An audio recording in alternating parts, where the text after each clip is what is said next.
warm welcome to this lecture series on organizational behavior.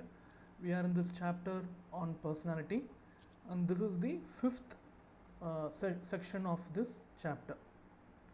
I'll quickly summarize what happened in the previous sessions. So we defined what is personality. We also looked at the key assumptions behind this idea of personality, in which we spoke about the argument of nature versus nurture. And finally we concluded that both nurture and nurture are important in influencing personality traits, and they interact with each other. Both nature and nurture interact with each other and shape a person's behavior.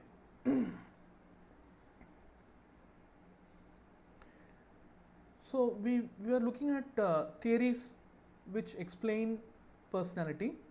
The first theory which we saw was psychoanalytic theory by Sigmund Freud, which primarily talks about instincts, which is inborn biological motives which drive our behavior and which also leads to formation of our personality. The psychoanalytic theory primarily looks at personality as something which is inborn, or the roots of personality is inborn, which is nature argument. The other extreme kind of an argument is social learning theory argument, which says most behaviors can be shaped, or in other words, all the behaviors are learnt. There is nothing like stable qualities which you are born with. So most behaviors are learnt through experience. Behaviors when an individual encounter positive reinforcement, that behavior becomes permanent.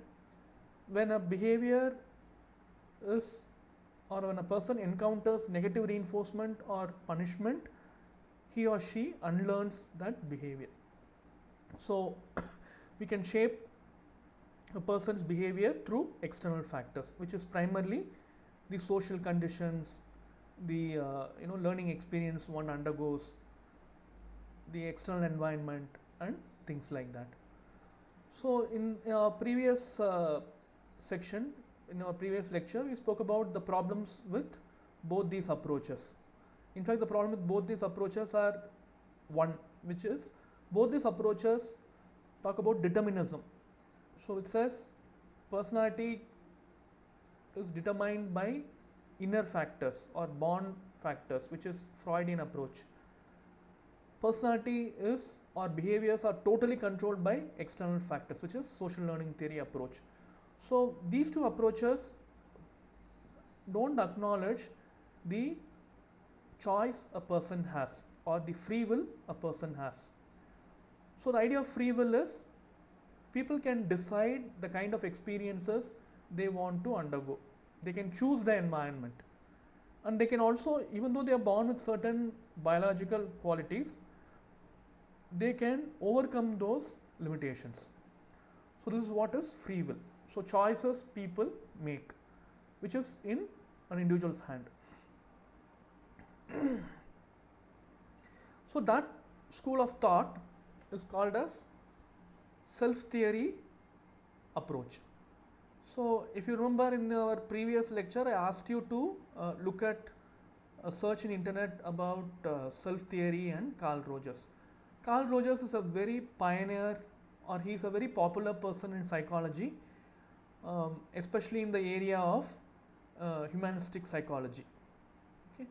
If you remember, in the first chapter we spoke about how organizational behavior emerged into different schools of thought. Okay. So if you remember the experiment on Hawthorne experiments, and how that led to a new approach in terms of looking at people as humans, or people as human beings or organisms, we discussed in the first chapter. Similarly, in mainstream psychology, Carl Rogers is a key person in this humanistic psychology school of thought. Okay, so what is self-theory? According to self-theory, each one of us have free will. Unlike the assumptions made by psychoanalytic theory and learning theory, self theory believes that each one of us have free will. We can choose what we want to become. We have the freedom to decide certain things. It's not like everything is decided either by your biological factors or your environment. So we also have power to decide what we want to do. And very important idea in self theory is self concept. So self concept is a person's understanding about oneself, or the picture about oneself. So what I think about myself is self concept, a concept which we form about ourselves. For example, if I ask you who you are, okay, so you will explain, okay, I am this and I'm good in doing this, I'm not very good in doing this, I like mathematics, I have a lot of friends, people like me, things like this. So this is what is self concept. Self concept is the idea you have about yourself. So self concept plays a very important role in shaping one's behavior or shaping one's personality. So according to Carl Rogers, personality or the idea of self develops right from childhood. So when you are born, you don't distinguish between you and the environment. Slowly this idea of self emerges. So for a baby, it may not know at a very young age, early age, it may not know he or she is different from the environment. So over a period of time, self as a separate entity begins to come into existence, or self as an entity comes to life. So over a period of time, we understand, okay, this is what is me and this is what is the environment, and you try to differentiate you from the external world. So later points in life, it becomes me and others, or me and the environment. So in this world of, or the environment which surrounds me, or the universe which surrounds me, I am the center. Okay, the organism becomes the center. So initially the organism and the environment doesn't differentiate itself, but over a period of time the organism differentiates itself from the environment, and that becomes the idea of self. And over a period of time, we learn about ourselves through our experiences with the environment. So our self concept develops over a period of time through experiences. So for example, let's say you participate in a singing competition, okay, 2-3 times you participated and people gave negative feedback. Your self concept would be, okay, I cannot sing well. Okay, you will understand that I don't have the capacity to sing. Similarly, let's say in another environment, when you crack joke, everybody laughs. Okay, so when you crack joke, your friends laugh, people behave positively whenever you are around. So you understand that, or you believe that you are a very friendly person, or you are a very jovial person. So depending on the interaction with the environment, our self concept is shaped. So every time something happens around us, we also reflect within ourselves and try to understand what we are and what happened between us and the environment. So this self concept is also related to something called self esteem. So you would have heard the term esteem. What is esteem? Esteem means respect. Self esteem means respect towards oneself. So we all have this idea of self concept, or we all have self concept. We all to some extent know who we are. It may be real, it may not be real, it may be perfect, it may not be perfect. The level in which we know about ourselves changes from individual to another individual. That is there, but we all have something called self concept. Similarly, we also have something called self respect. Self respect is, or self esteem is, to what extent we respect what we are. Okay, so if you have to respect, let's talk about respect towards others. When will you respect somebody else? Or what is the prerequisite for respecting somebody else? The first prerequisite is acceptance. So only when you accept somebody else, you will value them. Only when you acknowledge them as important, you will value them, and that will lead to respect. Similarly, self-esteem is also first knowing who you are. Second step is accepting what you are and also valuing what you are. Okay, this is what is self-esteem. You should not mistake self-esteem for self-importance. It is not about feeling that I am great. Self-esteem is, this is what I am, and I am okay with it, and I know the positives of it and the negatives of it. In between pride and self-esteem, pride is like without any reason or without any valid attribution, you celebrate yourself, okay, or you feel you are great. That is pride. Self-esteem is you acknowledge your limitations and positive things and value yourself for what you are, which is also celebrating yourself. But celebrating yourself, or this celebration, is based on self-understanding and self-acceptance. Okay.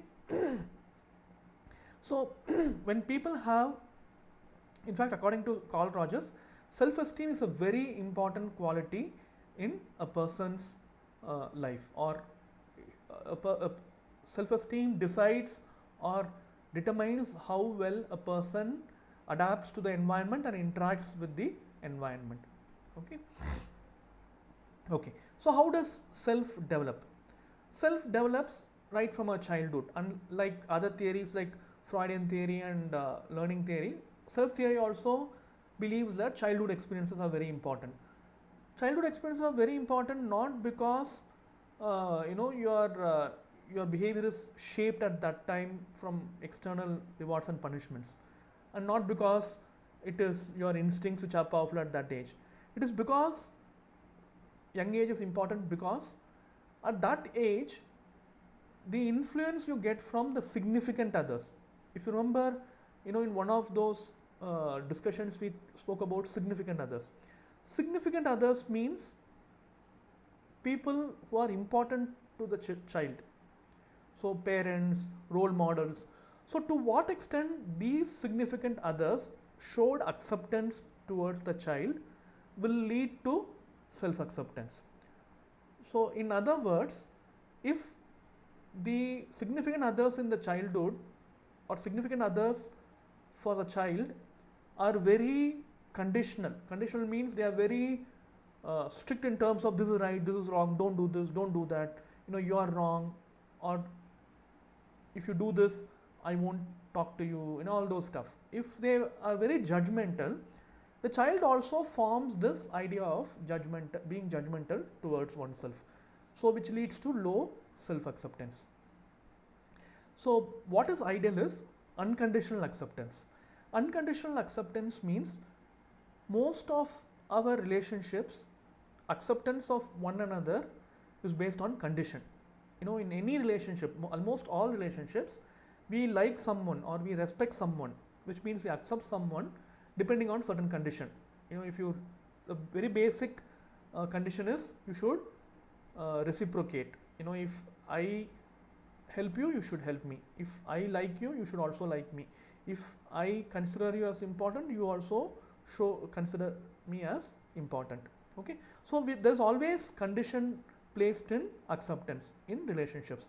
But unconditional acceptance means you should accept someone without setting any conditions, or accept someone for the sake of what they are, or whatever they are, you should accept them as it is, which is like very, very difficult in social relationships.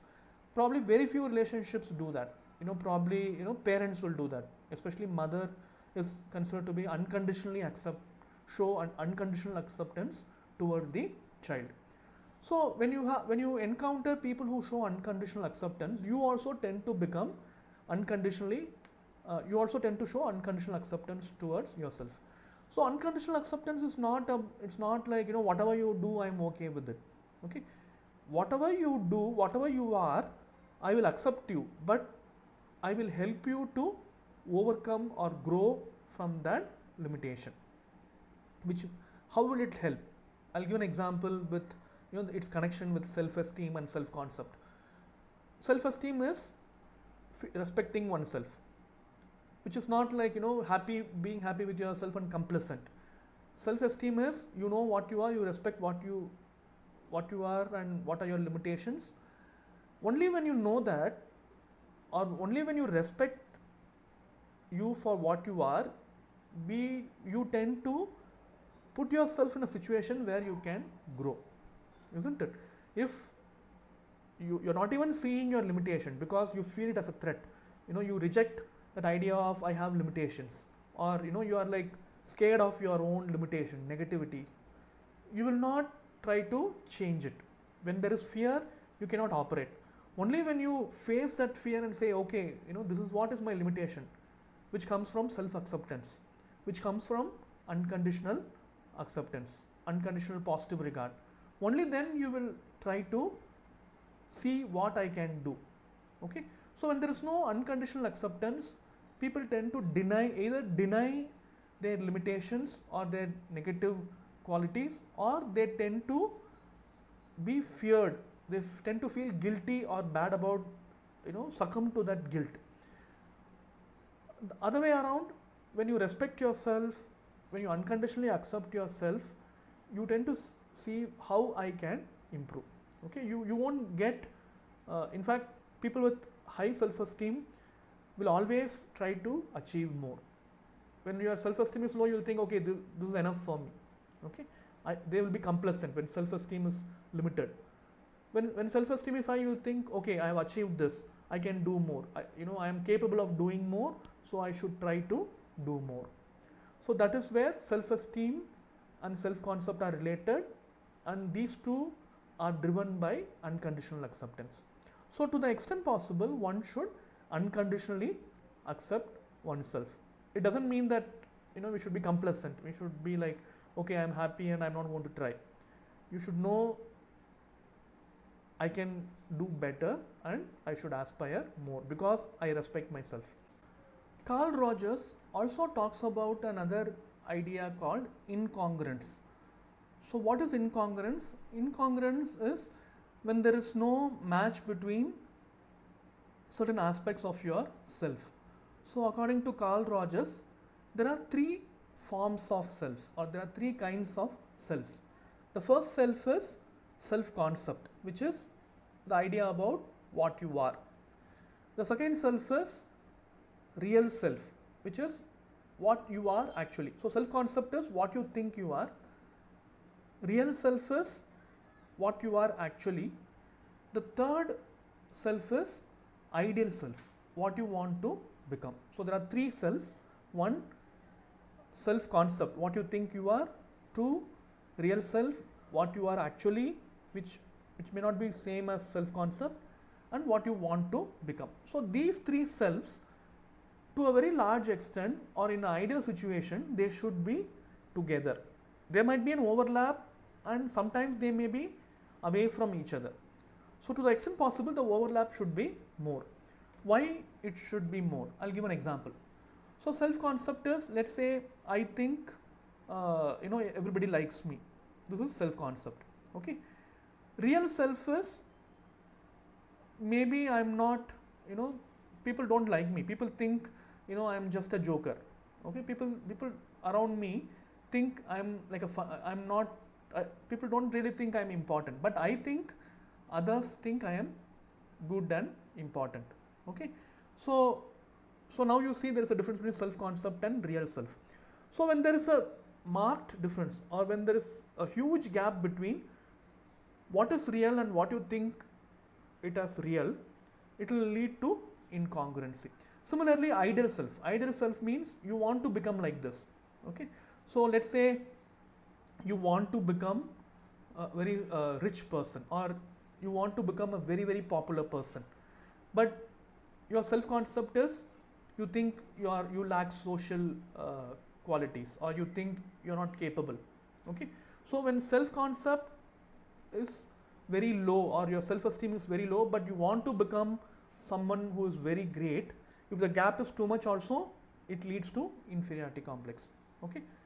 So similarly, real self and ideal self. You want to become a superhero, but in reality, people think you are incapable. Then also there are problems. So to the extent possible, we should bring all these three things together. So how will it happen? Through self-awareness. Okay. So in fact, there is a very interesting model about self-awareness, which is called Johari's window. Okay. So I would request you to read about Johari's window for the next class, but I'll quickly explain what it says. So according to Johari's window, there are 4 selves. Okay. So there is no one self, there are 4 self. So one self is self, you know about yourself, and self others also know. There are certain parts of yourself which you also know, others also know. There are certain parts of yourself you know but others don't know. There are certain parts of yourself others know but you don't know. There are certain parts of yourself you know, you don't know and others also don't know. So these are 4 components or 4 parts of oneself, and each of these windows, according to this model, each of those windows play a very important role in driving our behavior. They are very important in their own in their own significance. So we will talk about it in the next class. As I said, I want you to read about it. Till then, take care. See you.